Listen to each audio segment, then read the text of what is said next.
چلو سمیٹ لو برس رہا ہے دیکھ لو، چلو چلو سمیٹ لو برس رہا ہے دیکھ لو، یہ نور علم و عشق کا نہ خالی ہاتھ تم رہو۔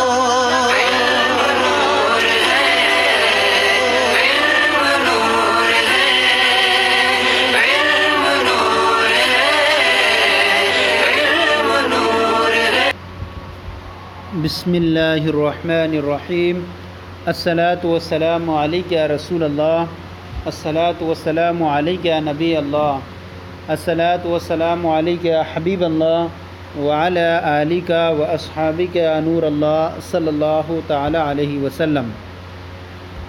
آج ہم آپ کے سامنے گلزار دبستہ حصہ دوم کا سبق نمبر 5 شروع کر رہے ہیں۔ اس سے پہلے ہم نے حصہ دوم کے تفصیل کے ساتھ 4 اسباق پیش کیے تھے، اور اس کی ہم نے 23 حکایت بست و سوم آپ کے سامنے پیش کی تھیں۔ آج کی جو حکایت ہے وہ حکایت بست و چہارم 24ویں حکایت سے ہم آپ کے سامنے پیش کر رہے ہیں، اور اس کے اندر ہم سب سے پہلے آپ کے سامنے اس کا خلاصہ پیش کر دیں گے تاکہ آپ کے ذہن میں مفہوم سمجھ میں آ جائے، اور پھر اس کے بعد ہم اس کا ترجمہ پیش کریں گے۔ حکایت بست و چہارم 24ویں حکایت۔ حکایت بست و چہارم، بست مانے 20 و چہارم مانے 4، یعنی 24ویں حکایت۔ اس 24ویں حکایت کے اندر جو یہ بیان کریں گے کہ ایک عقل مند ایسا تھا جو بادشاہ کا ہم نشین تھا، اور اتفاق یہ کہ وہ اپنی داڑھی کے بال اکھاڑا کرتا تھا۔ ایک دن بادشاہ نے اس کو کہا کہ اگر دوبارہ میں نے تمہیں دیکھ لیا کہ تم داڑھی کے بال اکھاڑ رہے ہو تو میں تمہیں سزا دوں گا۔ چند دنوں کے بعد جو ہوا، بادشاہ نے اس عقل مند کے ایسے کام دیکھا کہ اس سے بادشاہ خوش ہو گیا، مہربان ہو گیا۔ پھر اس کے بعد بادشاہ نے اس سے کہا جو کچھ چاہے تم کرو، میں بخش دوں گا تمہیں۔ عقل مند نے کہا کہ اے بادشاہ سلامت، میری داڑھی کو مجھے بخش دیجئے، دوسرا کچھ میں نہیں چاہوں گا۔ بادشاہ جو ہے یہ سن کر کے مسکرایا اور کہا تیری خوشی جس میں ہے تو چاہ، میں نے وہ تمہیں بخش دیا۔ اب دیکھیں، دانش مند مصاحب بادشاہ بود۔ دانش مند ایک عقل مند، مصاحب مانے ہم نشین، بادشاہ مانے بادشاہ، بود مانے تھا۔ دانش مند مصاحب بادشاہ بود، ایک عقل مند بادشاہ کا ہم نشین تھا۔ وہ موئے ریش خود می کند، کندیدن مصدر سے ہوتا ہے، کندیدن مصدر اکھاڑنا، کند۔ اب یہاں پر دیکھیں کہ وہ موئے مانے بال، ریش مانے داڑھی، خود مانے اپنی، می کند کندیدن مصدر سے اکھاڑنا۔ وہ موئے ریش خود، اور اپنی داڑھی کے بال اکھاڑتا تھا۔ روزے ایک روز بادشاہ اورا گفت، ایک دن بادشاہ نے اس سے کہا، گفت مانے کہا، ایک دن بادشاہ نے اس سے کہا کہ اگر بار دیگر موئے ریش خواہی بر کند، اگر بار دیگر دوسری مرتبہ، موئے مانے بال، ریش مانے داڑھی کے، خواہی بر کند اگر دوسری مرتبہ تو باڑی کے بال اکھاڑے گا، خواہی بر کند اگر دوسری بار موئے ریش داڑھی کے بال، خواہی برکند تو اکھاڑے گا، بر تو سیاست خواہم نمود، بر مانے پر، تو مانے تجھ پر، سیاست مانے سزا، خواہم نمود میں سیاست کروں گا۔ مراد یہ کہ میں اگر تو دوسری مرتبہ داڑھی کے بال اکھاڑے گا تو میں تجھ پر سزا دوں گا، یا میں تجھ پر سیاست کروں گا یا تجھے سزا دوں گا۔ تجھ پر میں سیاست کروں گا یعنی تجھے سزا دوں گا۔ بعد چند روز دانش مند کارے کرد، بعد مانے بعد، چند مانے دن، کچھ، روز مانے دن، کچھ دنوں کے بعد دانش مند اس عقل مند نے کارے ایسا کام، کرد کردن مصدر کرنا، کیا۔ بعد چند روز دانش مند کارے کرد، چند دنوں کے بعد اس عقل مند نے کارے کرد ایسا کام کیا کہ بادشاہ بروں مہرباں گردید، کہ بادشاہ بروں اس پر مہربان گردید، کہ بادشاہ اس پر مہربان ہو گیا۔ اورا گفت اس کو گفت اس نے کہا ہرچے بخواہی ترا بخشم، ہرچے بخواہی جو کچھ تو چاہے، ہرچے بخواہی جو کچھ تو چاہے گا، ہرچے بخواہی جو کچھ تو چاہے، بخواہی ترا بخشم، تجھ کو بخشم میں بخش دوں گا، جو کچھ تو چاہے گا ترا بخشم تو میں تجھے بخش دوں گا۔ دانش مند گفت عقل مند نے کہا ریش من مرا، ریش منے داڑھی، من منے میری، مرا منے مجھ کو، ریش من مرا ببخشش ببخش، ریش من مرا ببخش، میری داڑھی مجھ کو بخش دیجیے، یعنی مجھے میری داڑھی کو اکھاڑنے دیجیے۔ و دیگر ہیچ نمی خواہم، و دیگر اور دوسرا ہیچ کچھ بھی نمی خواہم میں نہیں چاہوں گا، اور دوسرا کچھ بھی میں نہیں چاہوں گا۔ بادشاہ تبسم کرد، بادشاہ نے مسکرایا، بادشاہ تبسم مانے مسکرانا، تبسم کرد بادشاہ مسکرایا۔ و گفت اور کہا اگر خوشی تو در ہمی اس، اگر خوشی تو، اگر تیری خوشی در مانے میں، ہمی اس اسی میں ہے، اگر خوشی تو، اگر تیری خوشی، اگر خوشی تو، اگر تیری خوشی در ہمی اس اسی میں ہے، ببخشیدم تو میں بخش دیتا ہوں، تو میں نے بخش دیا، اگر تیری خوشی اسی میں ہے تو میں نے بخش دیا۔ یہ حکایت پوری ہو گئی۔ اب اس کے بعد ہے حکایت بست و پنجم، 25ویں حکایت۔ اس 25ویں حکایت کے اندر ایک چیز یہ بیان کریں گے کہ ایک چور تھا، کسی شخص کی جگہ میں چوری کرنے کے لیے، گھوڑا چوری کرنے کے لیے چلا گیا، اور جب چوری کرنے لگا تو اتفاق سے اس مالک نے اسے پکڑ لیا۔ اب چور سے ہی کہنے لگا اگر تو مجھے چوری کرنے کی ترکیب بتا دے، حکمت بتا دے تو میں تجھ کو آزاد کر دوں گا۔ چور نے اس بات کو قبول کیا اور کہا کہ میں تجھے چوری کرنے کی ترکیب بتاتا ہوں۔ چنانچہ اس کے بعد وہ چور گھوڑے کے پاس گیا اور اس کی جو ہے وہ رسی جو ہے کھولی، اور اس کے بعد لگام کسی اور گھوڑے پر سوار ہو کر کے تیزی سے چلا کر ہانک کر لے گیا، اور کہا کہ میں اسی طرح سے جو ہے چوری لوگ کرتے ہیں۔ اب اس کے بعد لوگوں نے اس کا بہت پیچھا کیا لیکن کسی نے بھی نہیں پایا۔ تو یہ چور نے جو ہے اچھا کام کیا کہ چور کر کے لے گیا اور اچھی ترکیب ایسی بتا گیا کہ مالک پچھتاتا رہ گیا۔ اب دیکھیں حکایت بست و پنجم، 25ویں حکایت۔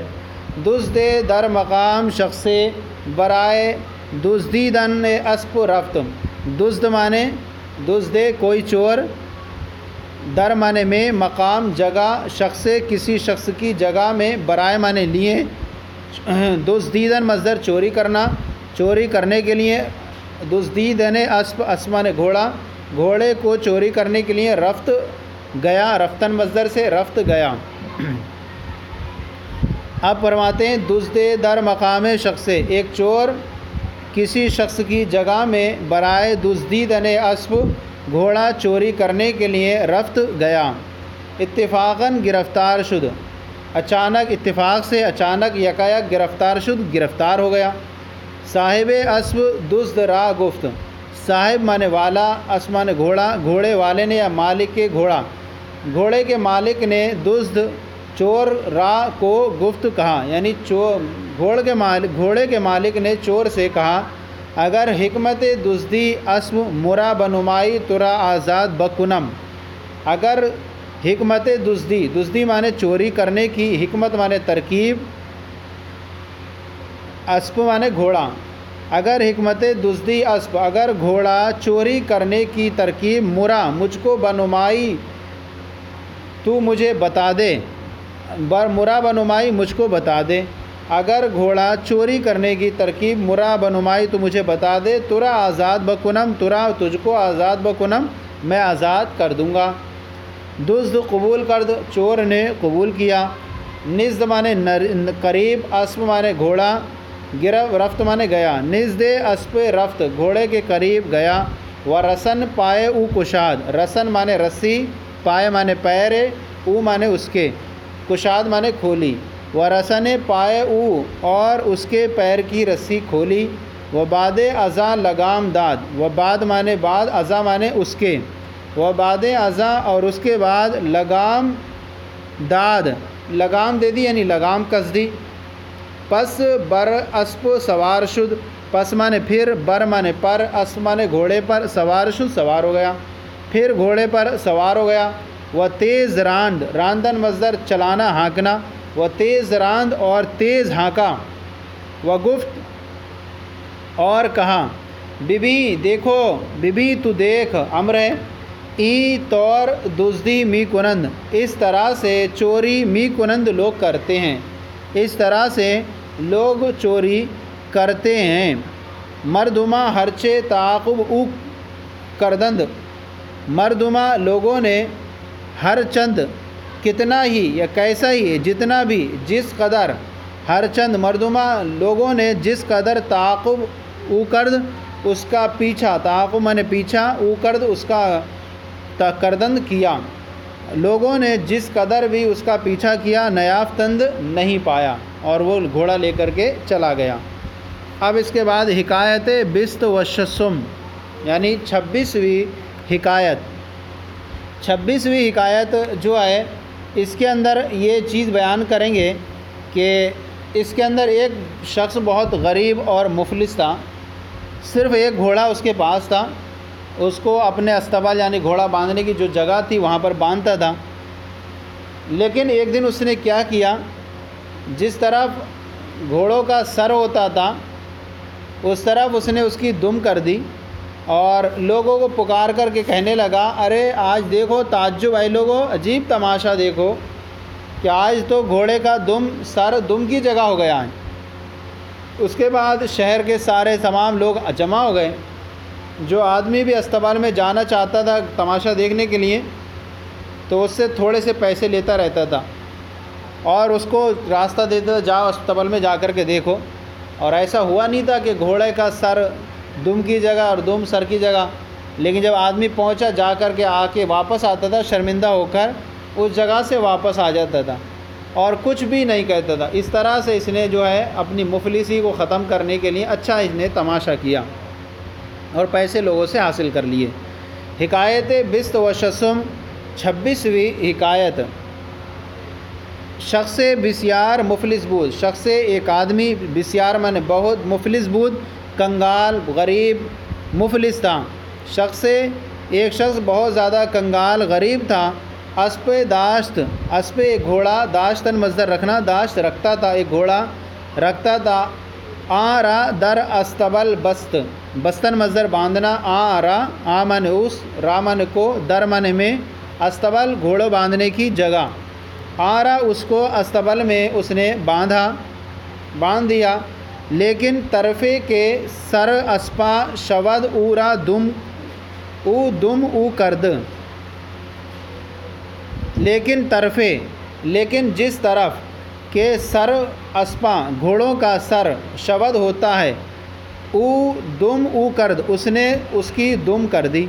لیکن جس طرف گھوڑوں کا سر ہوتا ہے اس نے اس کی دم کر دی. و ندا درداد، ندا درداد یعنی آواز لگائی، اعلان کیا کہ اے مردمہ، کہ اے لوگو، تماشا عجیب ببینند، عجیب تماشا دیکھ لو کہ سر اسب بجائے دم است، کہ گھوڑے کا سر بجائے مانے جگہ، دم کی جگہ ہے، کہ سر اسب کہ گھوڑے کا سر بجائے دم است، دم کی جگہ ہے. ہما مردمہ شہر جمع شدند، ہما مردمہ، ہما مانے تمام، مردمہ تمام لوگ، شہر کے تمام لوگ جمع شدند جمع ہو گئے. ہر شخص کے در استبل برائے تماشا رفتن می خواست، ازو اندکے نقد می گرفت. ہر شخص جو بھی ہر درآ اس میں، درآ استبل اس استبل میں، اچھا ہر شخص جو بھی در استبل اس استبل میں برائے منے لیے تماشا رفتن، تماشا دیکھنے کے لیے، رفتن می خواست جانا چاہتا تھا. جو بھی اس استبل میں تماشا دیکھنے کے لیے جانا چاہتا تھا، ازو اندکے، ازو اس سے، اندکے مانے تھوڑا، نقد مانے روپیہ، پیسہ می گرفت حاصل کرتا تھا، لیتا تھا۔ جو بھی اس میں تماشا دیکھنے کے لیے جانا چاہتا تھا اس سے تھوڑا سا پیسہ لیتا تھا۔ وہ اورا راہ می داد، وہ اورا اور اس کو راہ می داد راستہ دے دیتا تھا کہ جائیے آپ۔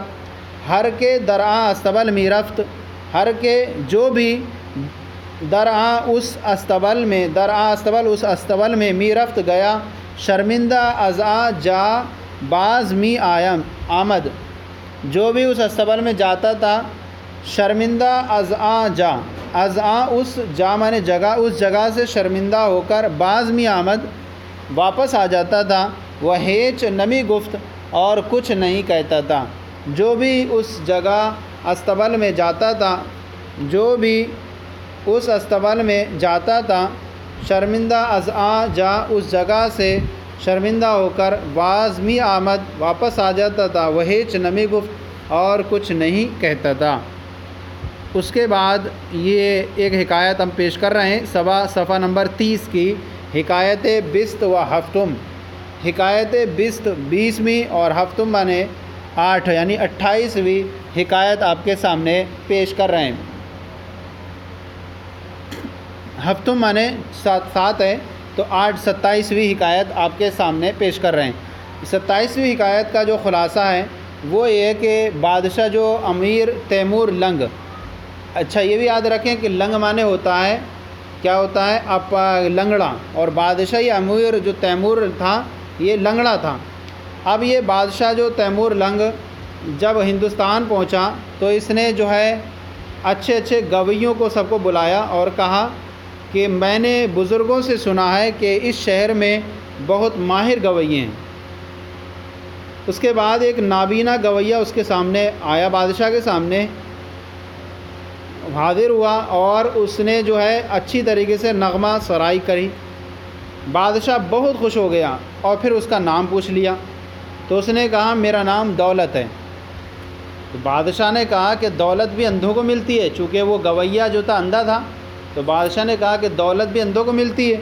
اب اس نے جو گویے نے جواب میں کہا اگر دولت اندھی یعنی دولت بھی اندھی ہوتی ہے، یعنی جو اندھوں کو مل گئی دولت بھی اندھی ہوتی ہے۔ اس نے کہا اگر دولت اندھی نہ ہوتی تو لنگڑے کے گھر میں نہیں آتی۔ بادشاہ یہ جواب سن کر بہت خوش ہوا اور بہت زیادہ انعام دیا۔ تو اب یہاں پر دیکھیں بیان فرما رہے ہیں حکایت بست و ہفتم 27ویں حکایت۔ امیر تیمور لنگ چوں با ہندوستان رسید، امیر بادشاہ تیمور لنگ چوں جب با ہندوستان رسید، ہندوستان پہنچا۔ بادشاہ تیمور لنگ جب ہندوستان پہنچا، مطرباں را تلبید، مطربہ کہتے ہیں گویوں کو، اور یہ مطرب کی جمع ہے مطربان، گویے۔ مطرباں را تلبید، تلبیدن مصدر طلب کرنا، گویوں کو اس نے طلب کیا۔ وہ گفت اور کہا از بزرگاں، بزرگوں سے شنیدہ میں نے سنا ہے کہ دری شہر مطربان کاملند، کہ دری شہر کے اس شہر میں مطربان کامل ماہر گویے اند ہیں، یعنی میں نے بزرگوں سے سنا ہے کہ اس شہر میں ماہر گویے ہیں۔ مطرب نابینا پیش بادشاہ حاضر شد، مطرب نابینا ایک نابینا گویا پیش مانے سامنے، بادشاہ کے سامنے، حاضر شد حاضر ہوا، ایک نابینا گویا بادشاہ کے سامنے حاضر ہوا۔ و سرود دے آغاز کرد، اور ایک گانا شروع کر دیا، نغمہ سرائی شروع کر دی۔ بادشاہ بسیار خوش گردید، بادشاہ بسیار مانے بہت خوش گردید، بہت خوش ہو گیا، بادشاہ بہت خوش ہو گیا۔ و نام او پرسید، اور اس کا نام پوچھا۔ گفت اس نے کہا نام من دولت است، نام من میرا نام دولت است، میرا نام دولت ہے۔ گفت بادشاہ نے کہا دولت ہم کور می شود، دولت بھی ہم مانے بھی کور می شود اندھی ہوتی ہے، یعنی بادشاہ نے کہا دولت بھی اندھی ہوتی ہے جو اتنے اندھے کو مل گئی۔ جواب داد، اس نے جواب دیا اگر دولت کور نبودے، اگر دولت کور من اندھی نبودے نہیں ہوتی، بخانہ لنگ نہ یام دے، بخانہ مانے گھر، لنگ مانے لنگڑے، نیامدے نہیں آتی۔ اگر دولت اندھی نہیں ہوتی تو لنگڑے کے گھر میں نہیں آتی۔ بادشاہ یہ جواب پسندید، بادشاہ نے اس جواب کو بہت پسند کیا، وہ بسیار داد اور بہت زیادہ انعام دیا۔ اس طرح سے یہ ہمارا جو گلزار دبستہ حصہ دوم کی حکایت نمبر 24 سے 27 تک آج آپ کے سامنے لیسن نمبر 5 کی صورت میں پیش کی گئی، اور صفحہ 29 اور 30 کی آج کا یہ سلسلہ آپ کی بارگاہ میں پیش کیا گیا۔ کیسا لگا ضرور بتائیں، اگر کوئی کمی ہو تو اصلاح فرمائیں، اور ہمارے چینل مفتی گل مصباحی درس نظامی کو سبسکرائب کریں، دوسروں کو شیئر کریں تاکہ دوسرے بھی آپ کے ساتھ ثواب میں شریک ہو جائیں۔ جزاکم اللہ خیرہ، اللہ آپ کے علم میں برکتیں عطا فرمائے۔